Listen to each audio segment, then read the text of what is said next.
You've tried tracking your food, you're being consistent with your workouts, you've cut down on sugar and prioritized sleep, and you've pushed through when everything in you wants to stop. You've done what disciplined, committed women do, and you keep trying even though it's not working. That gap between the effort you're putting in and the results you're getting back is one of the most frustrating places a woman can find herself. And the most damaging thing that happens in that gap is the story that most women tell themselves about it. That they're not consistent enough, not disciplined enough, not doing it right. But what if that story was never true?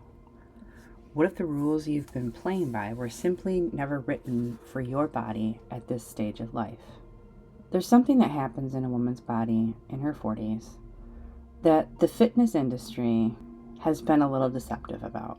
Not because it isn't well understood, it is, but because the conversation around women's health in midlife has historically been fragmented, incomplete, and far too focused on managing symptoms rather than understanding the system underneath them. So here's what's actually happening. Estrogen and progesterone, the hormones that most women associate primarily with reproduction, are deeply connected to how your body manages stress and blood sugar. They're in constant communication with cortisol, your primary stress hormone, and with insulin, the hormone that governs how your body processes and stores what you eat. Hormones have relationships with other hormones, and they also have relationships with minerals, and that's why this is tricky, is because it's not really cut and dried. So when estrogen and progesterone begin fluctuating and declining in perimenopause, the entire hormonal conversation changes. Your body becomes more sensitive to cortisol. It becomes more reactive to blood sugar swings. And it's less forgiving of the habits that used to feel completely sustainable. And here's where it gets important. Cortisol doesn't just rise in response to psychological stress. It rises with intense exercise, with undereating, with poor sleep, and with the kind of relentless overcommitment that defines life for so many women in this season. Many women just associate stress with, what's happening in their life, but there really are 3 different kinds of stress. So this means that the strategies that women were taught to rely on, restricting calories, adding more cardio, pushing harder in the gym, sleeping less to fit it all in, all those strategies can actually drive cortisol higher in a body that is already hormonally sensitive because it's ramping up these other types of stress, not just the psychological kind. Chronically elevated cortisol signals the body to hold on to fat, particularly around the midsection. It disrupts sleep. It wakes you up. It intensifies cravings and makes you hungry. It slows your recovery. It produces that wired, exhausted feeling that so many women describe as their baseline and have quietly accepted as normal, like you're just getting old. But that's not the problem. This isn't about discipline. This is biology. And it deserves to be named clearly. The reason this matters so much is that the typical response to a body that isn't responding, trying harder, restricting more, cutting more calories, doing another workout or a harder workout, that's often the exact thing that actually makes the situation worse. When you significantly restrict calories, your cortisol is going to rise. So a calorie deficit means 200 to 500 calories less than what your body actually needs. When you go below that number and you are 750 or 1,000 calories less than what your body needs, your cortisol is going to rise. When cortisol rises, the body breaks down muscle tissue for fuel and becomes more efficient at storing fat. Your metabolism adapts downward. You are more hungry and your cravings are stronger. And the cycle becomes self-reinforcing. The more you restrict, the more your body holds on. And the more convinced you become that you just need more willpower to push through it. The same principle applies to exercise intensity.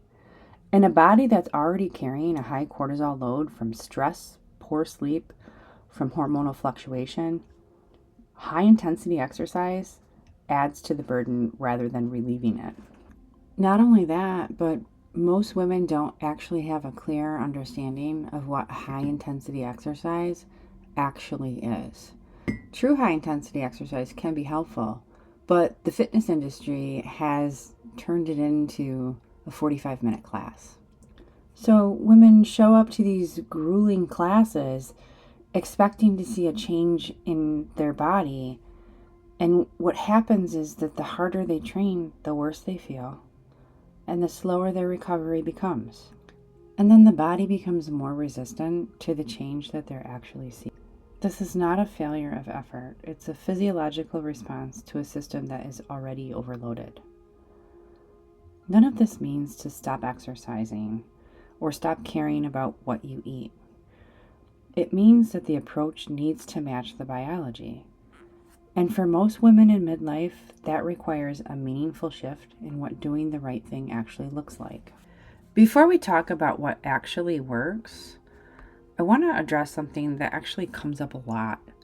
Because for many women, the first response to learning about hormonal shifts is to ask whether they should get on hormones and if HRT is the answer. Hormone therapy can absolutely be a helpful tool for some women, and it is worth a real, thorough conversation with a doctor who specializes in this area. But it is important to understand what does and it doesn't do. Replacing estrogen and progesterone addresses the decline of those specific hormones. It doesn't automatically reset the entire system, and remember, they work together. Cortisol, insulin sensitivity, thyroid function, sleep quality, and the cumulative effects of chronic stress are all still in play. And they all still respond to how you eat, how you move, how you sleep, and how much your nervous system is carrying on any given day. This is bigger than one or two hormones, and it requires a more complete picture than any single intervention can provide. Hormone therapy may be part of that picture for some women, but it is not the whole answer, and understanding the broader system is what makes any intervention, hormonal or otherwise, more effective. So what does a different approach actually look like? How can you make this work? The first shift is moving from high intensity everything to strategic intensity. This doesn't mean stop working hard. It means stop treating every workout like it needs to be the hardest thing you've ever done. 2 to 3 strength training sessions per week with genuine recovery between them will serve most women in this season of life significantly better than daily high-intensity classes that keep cortisol chronically elevated. Strength training specifically supports bone density, insulin sensitivity, and metabolic health in ways that chronic cardio simply doesn't. And it does so without the cortisol burden that comes with sustained high-intensity effort. The second shift is in eating enough, particularly protein. Undereating is one of the most common patterns in women over 40 whose bodies aren't responding the way they expect. When you restrict calories significantly, cortisol rises, muscle breaks down, and your metabolism adapts to do more with less. Prioritizing protein supports muscle retention, stabilizes blood sugar, and reduces the cravings and energy crashes that make everything else harder to sustain. The goal is not restriction, it is adequacy. The third shift is treating sleep as the non-negotiable that it actually is. For some women, this is actually the first step, depending on where you are. The importance of sleep is high in every woman, and the reason for that is because sleep is when your body actually regulates cortisol. It repairs your tissues, it balances your hunger hormones, processes everything that your system has accumulated during the day. Poor sleep actually raises your cortisol. It's going to increase your cravings, it impairs your recovery, and it undermines every other healthy habit you're trying to maintain. So if your sleep is poor, this may be the starting point that you want to start at. Protecting your sleep in this season of life, it's not about a luxury or a preference. It's one of the highest leverage things that you can do for your health and for your body's ability to respond to everything else you're doing. None of these shifts require more willpower. They require a different understanding of what your body actually needs right now. And they require letting go of the belief that struggling harder is the same thing as doing better. I want to say one more thing before we close, because I think it matters. A lot of women have not been given this information. Nobody sat them down at 42 and said, the rules are changing and your body needs a different approach now. What worked in your 30s may not serve the same weight. Instead, most women have gotten silence, or they're left to figure out the same general advice that's all over social media that is not really designed for you to truly understand the hormonal reality of what's happening in your own body. No one's teaching you how to listen to your own body. So we're left to push harder, restrict more, do more things, try the 87,000 things that are out there on the social media to do, the laundry list of all the supplements and the cottage cheese and everything else. Women often blame themselves when this doesn't work, but it's not a personal failure. It's a gap in information that should never have existed. You're not broken or lazy, and you're not failing. You're a woman whose body is going through real significant biological transition, who's only getting a fraction of the information. You deserve accurate information about how to make a decision about your own body, not harder rules or a cookie cutter printout for you to follow. The truth is, your hormones are not working against you. They're actually asking you to work with them. When estrogen and progesterone stop doing the job that they've been doing all along, it means that you have to manually go in there and do it yourself. And that means learning what that actually looks like. When you do this, even in small and consistent ways, the body tends to respond. If this has reframed something for you today, if it gave you a different lens of what you've been experiencing, that's exactly what this channel is here to do.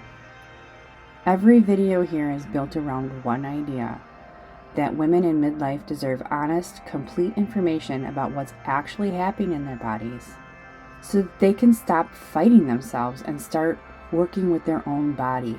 If that's a conversation you've been looking for, true understanding of what's happening, subscribe to this channel so you don't miss what's coming next. And if you know a woman who's been blaming herself for something that was never about discipline in the first place, share this with her because she needs to hear it too. I'll see you in the next one.